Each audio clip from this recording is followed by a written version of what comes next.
नमस्ते दोस्तों। आज महालया के दिन मैं काफ़ी इम्पोर्टेंट चीज़ के बारे में बात करना चाह रहा हूँ। वो है हमारा जो डिपेंडेंस दूसरे कंट्रीज़ के ऊपर। आपको पता ही है कि 50% ऑलरेडी टैरिफ हम पे लग चुका था यूएस एक्सपोर्ट पे। और फिर अभी H1B वीज़ा जो कि $1 लाख करीब करीब 88 टू 90 लाख रुपीज़ सालाना फीस भरना पड़ेगा इंडियन कंपनीज़ को, अगर वो अपने एम्प्लॉयज़ भेजते हैं यूएस पे। ये एक के बाद एक प्रहार जो हमारे इकोनॉमी पे हो रहा है, ये क्यों हो रहा है? क्योंकि हम बहुत ही प्रोग्रेसिव इकोनॉमी थे और हमें टेक डाउन किया जा रहा है, या फिर ये सच में हमें पनिश करने के लिए था फॉर बाइंग रशियन ऑयल और ये सब। पर जो भी हो, ये हमें पता ही था कि ये कभी ना कभी आने वाला है। पर हमने उसकी प्रिपरेशन पहले से नहीं की। और अभी हम हमारे जितने भी आईटी कंपनीज़ हैं, ज़्यादातर 60% ऑफ देयर रेवेन्यू, एटलीस्ट 50% तो है ही for all the major IT companies, कि 50% की रेवेन्यूज़ यूएस से आते हैं। तो कल अगर इसके ऊपर भी टैरिफ लग जाए दोस्तों, तो और भी हालात जो है बुरे हो जाएंगे।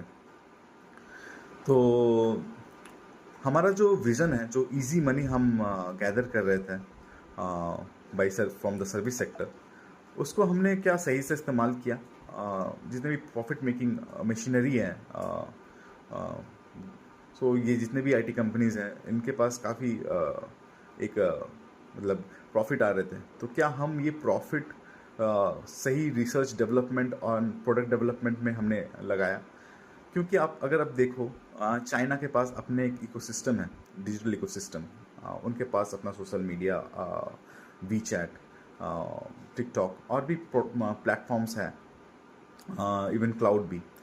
हमने हमारे पास कोई भी क्लाउड प्लेटफॉर्म नहीं है, कोई भी अपना ओएस नहीं है, कुछ भी हमारा नहीं है। अगर कल एंड्रॉयड अगर सर्विस देना बंद कर दे इंडिया में, तो बहुत ही ख़राब हालात हो जाएंगे। आप फ़ोन भी यूज़ नहीं कर पाओगे सही से। तो जो डिपेंडेंस है हमारे यूएस टेक के ऊपर, वो हमें कम करने की ज़रूरत है। और जो भी बड़े कंपनीज़ हैं, मेरी उनसे दरख्वास्त है कि आप प्लीज़ इस विज़न के ऊपर अगर आप काम करें, कि आप कुछ ग्लोबल लेवल के प्रोडक्ट्स डेवलप कर सकें, जो कि क्योंकि हमारे एक इंडियन सेक्टर में ही ऐसा है कि हमारे इंडियन एम्प्लॉयज़ तो बहुत हैं, इंजीनियर्स